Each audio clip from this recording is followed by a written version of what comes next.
Willkommen zum aktuellen Gold-Invest-Interview. Mit dem Erwerb des Stillwater West Projekts ist Group 10 Metals 2017 ein Coup gelungen. Seitdem hat man auf dem riesigen Gebiet zahlreiche vielversprechende Ziele entdeckt, die Palladium, Platin und Gold, aber auch Kobalt, Nickel und Kupfer enthalten. Jetzt kommen langsam erste neue Daten zu diesem gewaltigen Projekt heraus. Mike Rowley, CEO von Group 10, wird uns heute ein Update geben und uns die Pläne für 2019 erläutern. Welcome, Mike. Hello, Bjorn. Thank you for having me. Mike, it's been a long time since we last talked, so please remind us and remind our audience what Group 10 Metals flagship project, the Stillwater West project, is about. I'd be glad to, thank you. It's an exciting project, and it's one that we're now rolling out what we're finding there. The key part of the story is this Platreef paralel that we're finding in Montana. This has been, the potential has been understood for some time. We're the first ones to systematically bring the land position together with the database and a team and systematically go after that target. Platreef deposits, of course, are in the northern arm of Bushveld. These are very large, bulk mineable, and very economic platinum group nickel copper mines. Anglo-American Ivanhoe-Mine is one of the best examples of that. Also, Ivanhoe's Platreef project, which is now in development. Okay. Key connection there, I guess, is that Ivanhoe's Dr. David Broughton has joined our team late last year, based on the potential we see at Stillwater West. He's been to the project looking at the core? He's been at the project, yeah, he's been in the office a number of times. We work with him on a regular basis. And he and Dr. Craig Bowe are two of our resident experts on these layered ultramafic systems. We, of course, have a large land position. We're essentially the only other landholder in the Stillwater district alongside Sibanye-Stillwater, and there are 3 producing mines. These are the highest grade PGE mines in the world at 16 grams per ton, and a staggering 80 million ounce deposit. And we are above them and below them in that layered ultramafic structure. Okay, very nice. So thank you for reminding us. Sounds very promising, to be sure. We talked about that in the past. So let's get to some news you put out. You published some very interesting news concerning Stillwater West at the end of 2018 and then again at the end of this January. Could you please sum this up for us? Yeah, the news in December was the confirmation of this hybrid zone, which is in our Chrome Mountain target area. It's a very interesting geologic type that has the geology community very interested. This has never been recognized at Stillwater before. Okay. And it furthers the parallel with the Bushveld, because Dr. Broughton and others have seen this in the Bushveld and at Platreef. And at some other PGE deposits in the world, such as Black Thor, Ontario. It brings good metal values. It's a large target, and we look forward to more news releases on that. I believe the next one is going to revisit the Chrome Mountain area in more detail with further discussion of the hybrid zone. That's exciting stuff. That was the December news release. The one just recently in January begins a series of news releases that will move west to east across the property. This is a 25-kilometer span. It's a big property, and we have 8 Platreef-style targets across that as defined by historic drilling, rock samples, and geophysics. These are large geophysical anomalies, conductive highs that coincide with high levels of metals in soil, and are also confirmed by presence of copper nickel sulfides, PGEs, in rocks, and in historic drill core.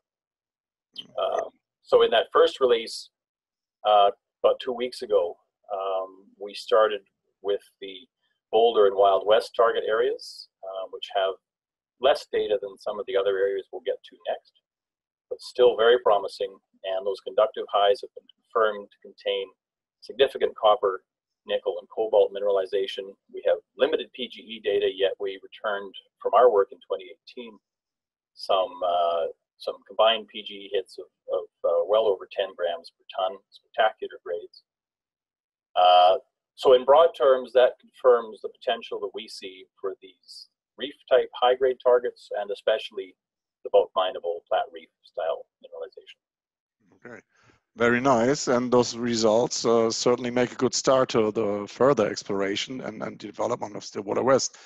And as you said, though, there's a lot of more target areas on the project, and most of them are more advanced than the ones you already talked about publicly. What can we expect then to hear over for the next few weeks and months? We've begun a major promotional push. We've now completed our first wave of compilation effort and understanding of this database. It's a fantastic database. We've got over 200 holes, totaling over 28,000 meters drilling in the database, and we have almost 12,000 meters of that core in our possession that we've relogged. We also have the qualified persons that did a lot of that drilling.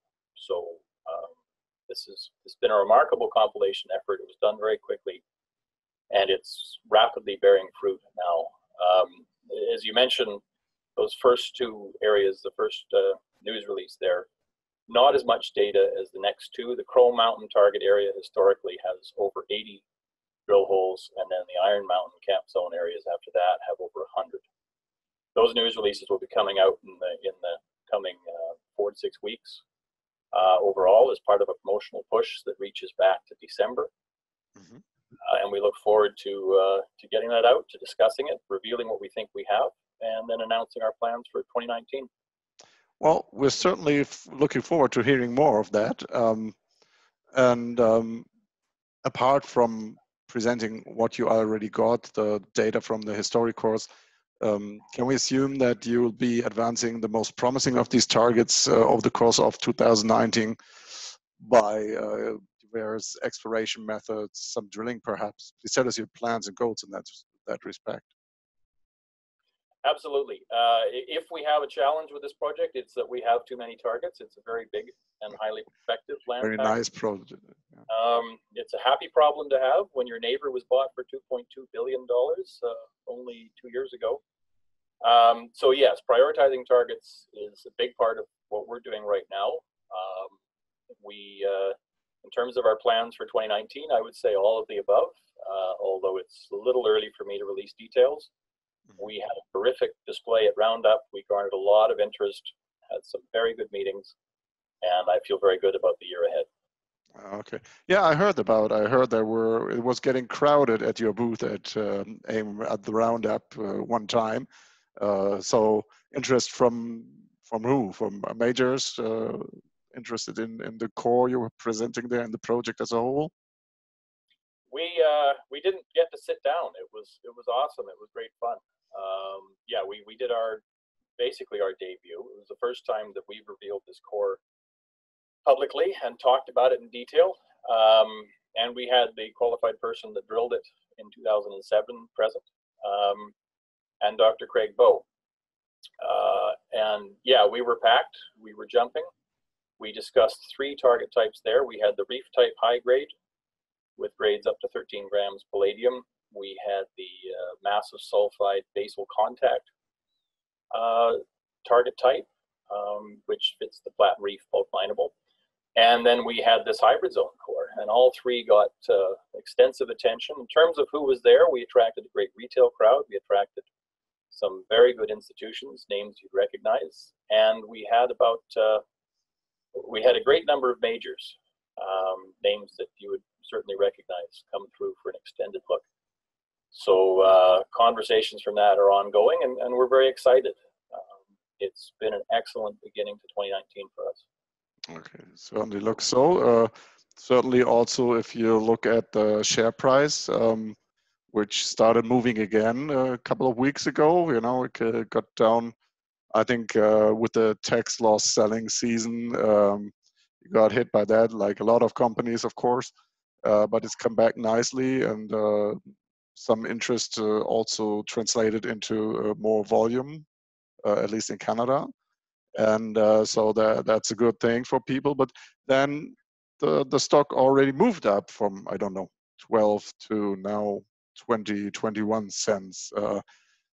I'm guessing here, because I have talked to a few CEOs from mining companies before, that you don't think this is the end of the story, but rather the beginning. So in your opinion, please give us an idea of what you think where the value proposition is, not only concerning this year, what might happen this year, but what you hope to achieve over the next couple of years.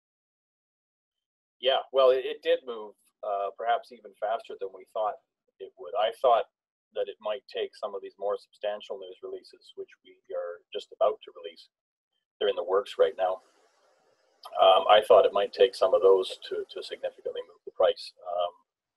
The market responded quickly, and it's there. And the core shack roundup was a big part of that, because people, for the first time, got to see what we're thinking and on about in terms of core. The next few news releases should do a lot. And as we reveal our plans for 2019, which I think are exciting, you asked about the rest of the year and into next year. We're going to prioritize our targets and rapidly move this through resource delineation stage. We can certainly do the next few rounds ourselves. We have a lot of drill targets. However, given the attention we're getting from various larger companies, we may make a move at some point to bring one of them in at the right time. Which also would alleviate any concerns or needs to raise further capital, because yes, in principle you only have to look at the core that's already there, but you're going to do your own work to confirm and expand all that, and that costs money. And now I saw you did a raise last year, and I think that was about $1 to $1.2 million, so that should get you some ways. But if you bring in a major that would, or any partner that would help you not to have to go back to the market as early as otherwise, perhaps. So how far would let's say you only have the money you have in the bank now, how far would that take you? Yeah, we did a raise, as you say, 1.2 million at 15 cents in November. And that's let us keep the promotional effort and the internal geology effort going. That's excellent. We do have 3 million in callable warrants, and that is one option available to us. There may well be a raise. We're just having those discussions internally right now, but as we get into the summer season, there may well be a raise. We'll see. And again, we're excited about the plans for 2019. I look forward to revealing those. So we talked slightly too early, because we might have heard about your plans in more detail if you already were able to elaborate. But we'll be sure to come back. We'll be sure to talk to you in Toronto, which is almost exactly a month from now at the PDAC convention. So I'm looking forward to seeing you there and hear even more, and perhaps one or the other releases will be out by then. Thank you very much for the update, Mike. Thank you. Look forward to seeing you at PDAC.